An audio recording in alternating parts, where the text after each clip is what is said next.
So ultimately, when your business has grown beyond a single brand or a few product brands or a whole system as we've described in past videos, ultimately you're going to get to a place where you're going to want to grow your business. You're going to want to offer something new. And it might be a derivative of what you've already done. You might acquire somebody who offers a complementary service. Well, just like all things in strategic brand development, you don't leave those things to chance. You create a recipe for it. And that recipe is referred to as brand extension, how you decide what is extendable when it comes to your brand, right? And so in order to do this, you can't just, again, make it up. You have to think about it. You have to calculate what you think is really going to happen. So you can pick any brand as an analogy. I'll just pick something that I think would be relevant to all of you. Let's take the brand Ford. It's public, people are familiar with it, it's got an international base. If I ask you what business Ford is in, you might say they're in automobiles. I agree, they're in automobiles. Are they also in variations of automobiles, like compact to truck?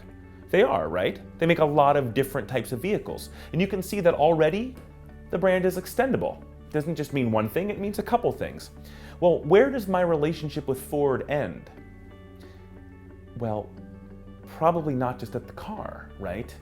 Maybe on the key chain, maybe in the sign in my driveway, maybe on my personal website where I express my affinity for Ford, maybe in the t-shirt that I wear, maybe in my hat, maybe in my cell phone case, right? Now I know that those things sound like tchotchkes, but I'm just giving a really simple example, that the Ford relationship doesn't stop at the vehicle.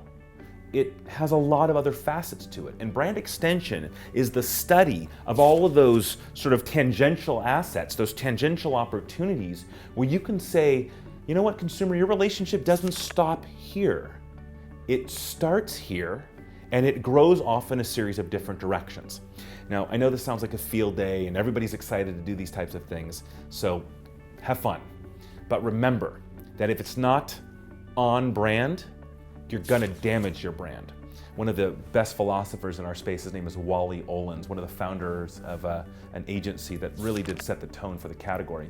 He basically said that if you are going to make a decision any day, ask yourself if it's on brand.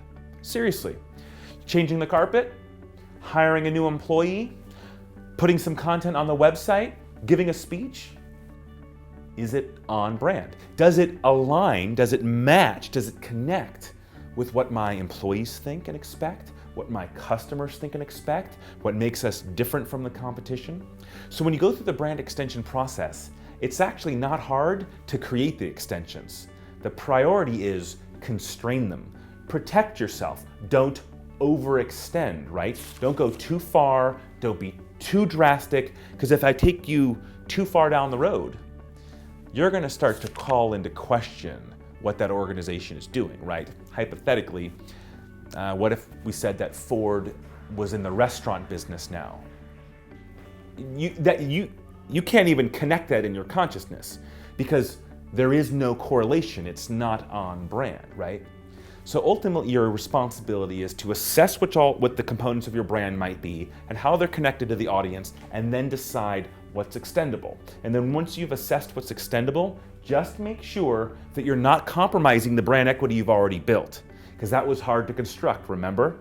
It took a lot of effort to construct those connections. Don't overextend them, plan for them, verify before you execute, and now you'll have a massive portfolio.